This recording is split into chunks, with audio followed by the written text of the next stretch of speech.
Frédéric Charles Bargon was a French novelist, writing under the pseudonym of Claude Farrere. Born in 1876 at Lyon, the son of French naval officer Pierre Bargon, he joined the French École Navale Naval Academy in 1894. Thereafter, he served aboard several ships and took part in the establishment by France of the Quang Chewanese territory forced from China in 1898. In 1903, he served aboard the Vautour under the command of French writer Pierre Loti. He was then transferred to work in the organization later known as the Defense Historical Service, but was let go following his penning an article critical of the Navy. In 1905, as a writer, he won the Prix Goncourt Prize with his novel Les Civilisés.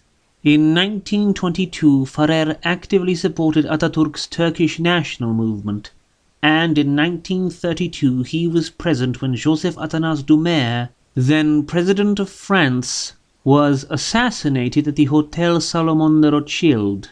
In 1935, Farrere joined the French Academy. He died in 1957 in Paris. Black Opium originally came out in French in 1904. It is a collection of fantastical, often macabre stories and pseudo-historical vignettes, all tied together by the theme of consuming opium.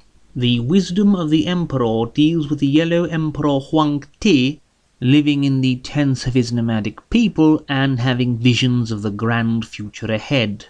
One night, a stranger is brought into his tent and through magic fashions an opium bowl and teaches the emperor how to use it, while also granting him a vision of several succeeding generations and their conquest over the forest and its armies of vengeful gods and ravenous monsters.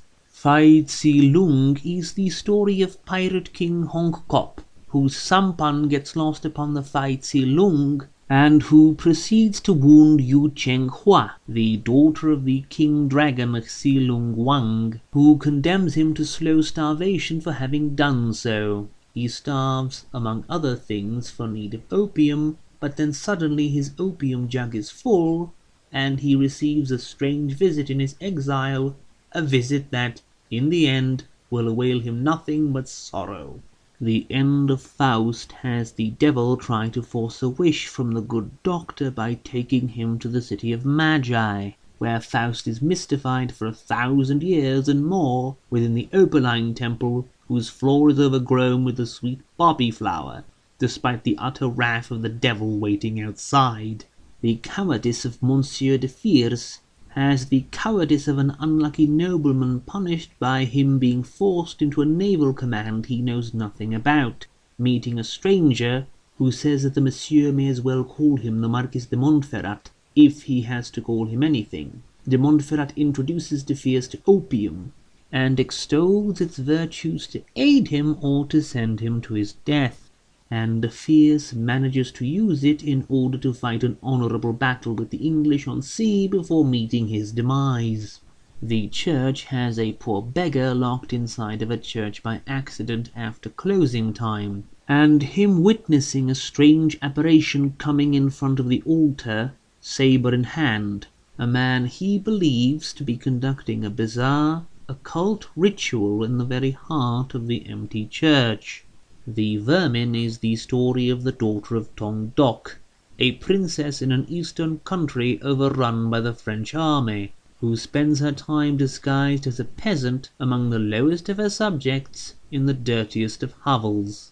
In 3 Pipes, an opium smoker speaks of the shapes and history of his 3 pipes, and of the 4th one which brought death to his father. Rodolph Hafner's 2 Souls is the story of a man whose one half is passionate and brilliant, the former to the point of capturing a maid who saw him at his infidelities, and keeping her prisoner in his apartment until her death 3 months later, while his other personality is that of a mild-mannered family man. What happened in the house in the Boulevard Thiers has a woman possessed by the soul of a nun after smoking enough opium.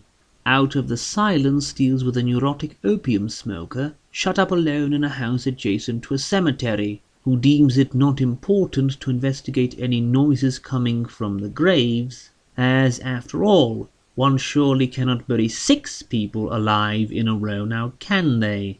The Red Palace, meanwhile, has a man living inside of the mysterious titular Red Palace, an ominous ancient dwelling built by no one knows who, whose inhabitants have a tendency to meet a terrible end, the present occupant summarizing he must already be dead.